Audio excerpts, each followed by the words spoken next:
Asarwa Chittorgarh DEMU train હવે આજથી MEMU સ્વરૂપે દોડશે। અસારવા અને ચિત્તોડગઢ વચ્ચે દોડતી ડેમુ ટ્રેનને હવે MEMU main line electric multiple unit ટ્રેનમાં પરિવર્તિત કરવામાં આવી છે। આજે હિંમતનગર રેલવે સ્ટેશન પર એક વિશેષ કાર્યક્રમનું આયોજન કરવામાં આવ્યું, જેમાં રાજ્યસભાના સાંસદ રમીલાબેન બારા દ્વારા નવી મેમુ ટ્રેનને લીલી ઝંડી આપી પ્રસ્થાન કરવામાં આવ્યા। પ્રસંગે રેલવેના ઉચ્ચ અધિકારીઓ અને સ્થાનિક આગેવાનો પણ ઉપસ્થિત રહ્યા। મેમુ ટ્રેન આધુનિક સુવિધાઓથી સજ્જ છે અને મુસાફરોને વધુ આરામદાયક અને ઝડપી મુસાફરીનો અનુભવ કરાવશે। આ ટ્રેનમાં બેસવાની વધુ ક્ષમતા તેમજ અન્ય સુવિધાઓ ઉપલબ્ધ છે। એવા રાજકમલસિંહ પરમાર, ભારતીય સ્મિતા, સાબરકાંઠા। આજરોજ આપણા લોકપ્રિય વડાપ્રધાન મોદી સાહેબના નેતૃત્વમાં રેલ મંત્રી શ્રી વૈષ્ણવજીએ આપણા હિંમતનગરમાં એક તો પહેલાં અદ્યતન જિલ્લા કક્ષાનું આ રેલવે સ્ટેશન લોક ઉપયોગ માટે બની રહ્યું છે, એના માટે પણ અભિનંદન છે। અને એ પછી જે ચીલા ચાલુ જે ટ્રેનો વર્ષોથી ચાલે છે એના બદલે એનું ગેજ પરિવર્તન કરી અને ઇલેક્ટ્રિક રેલવે લાઇનનું કામ જે લગભગ આપણા ઉદયપુર સુધીનું પૂરું થયું છે અને આ બાજુ ખેડબ્રહ્માનું પણ ઇલેક્ટ્રિફિકેશનનું કામ હાલ ચાલે છે।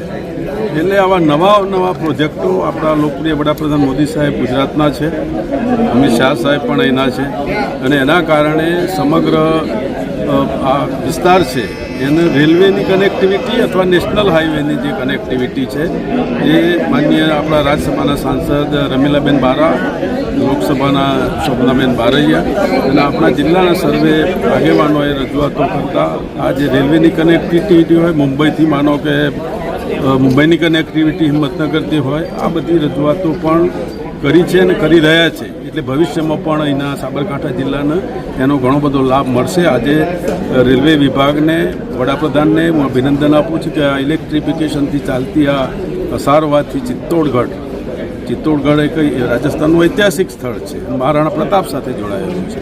એટલે એવા સ્થળ ઉપર જે ઘણા બધા પ્રવાસીઓ જતા હોય છે, દેશ પરદેશના બધા જાય છે, તો એ માટે આવું સરસ મજાનું સાંસદ શ્રી રમીલાબેન બારા, જિલ્લા પંચાયતના પ્રમુખ ભારતીબેન પટેલ, અમારા નગરપાલિકાના પ્રમુખ વિમલભાઈ ઉપાધ્યાય, ડીઆરએમ શ્રી, પક્ષના અમારા તાલુકાના શહેરના બધા આગેવાનો, બધા બહુ મોટી સંખ્યામાં અને નગરજનો બહુ મોટી સંખ્યામાં ઉપસ્થિત રહ્યા છે અને આવી સારી કામગીરી બદલ ભારતીય જનતા પાર્ટીની આગેવાનીની મોદી સાહેબની સરકારને અભિનંદન પાઠવું।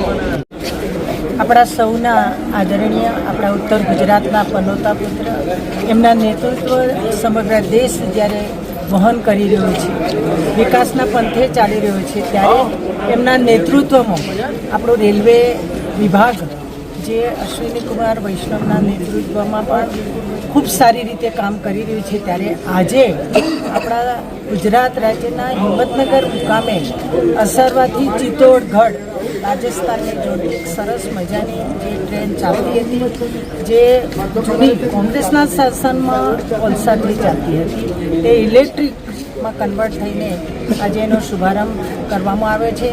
આ પ્રસંગે અહીંના ધારાસભ્ય ભાઈ શ્રી વીડી ઝાલા, જિલ્લા પંચાયતના પ્રમુખ ભારતીબેન પટેલ, પૂર્વ MP દીપસિંહજી અને સૌ આગેવાનો અહીંયા ઉપસ્થિત રહ્યા છે। ત્યારે આપના માધ્યમથી દેશના વડાપ્રધાન નરેન્દ્રભાઈ, રેલવે મંત્રી અશ્વિનીકુમારજીને આપણે સૌ વંદન કરીએ, નમન કરીએ અને આવનારા દિવસોમાં આ રેલવે ખૂબ સરળતાથી વહનમાં આપણે બોમ્બે, પૂના, દેશના ખૂણે ખૂણે જઈ શકીએ એવી વિનંતી સાથે આપના માધ્યમથી સરકારને આભાર માનું છું। ધન્યવાદ।